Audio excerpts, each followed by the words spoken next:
جمع ولاړه ده او ته راشي، آیا ته دغه جمعې دپاره منډه وهلی شي یا دغه خپل قدمونه تیزولی شي او که نه شي کولی؟ اکثر له خلک داسې وي چې چېرته وګوري جومات ته جمعې دپاره لاړ شي یا یو ځای کې جمع وویني، نو هغه چې دی دغه جمعې ته ورمنډه کړي یا چې د خپل قدمونه ورتیز کړي.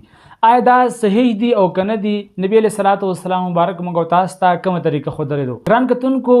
حضرت ابو هريره رضی الله عنه مبارک فرمایي چې نبی علیه صلات وسلام مبارک فرمایي چې کله اذان وشي نو تاسو جمعې دپاره حاضر شئ، خو دغه جمعې دپاره تاسو دغه راتګ چې دا په سکون او په وقار سره وکړئ او تاسو راشئ. که چېرته د دغې جمعې څو رکعتونه تاسو نه شوي وي، تاسو د امام سره جمع راونیسئ او هغې پسې وروستو چې دغه رکعتونه پوره کړئ، او که چېرته تاسو دغه مکمل لمونځ راونیولو نو دا چې بهتره او غوره خبره ده. نو یعنې د نبي علیه صلات وسلام مبارک د دغه حدیث نه موږ او تاسو ته دغه طریقه معلومه شوله چې کله په یو ځای کې جماعت ولاړ وي، یو جمع ولاړه وي او ته هغه جمعې ته ور روان یې، ورتګ کوي او ته وګورې چې دغه جمع ولاړه ده، اگر چې په آخري رکعت کې وي، اگر چې په رکوع کې وي، سجده کې چې په کوم حالت کې وي،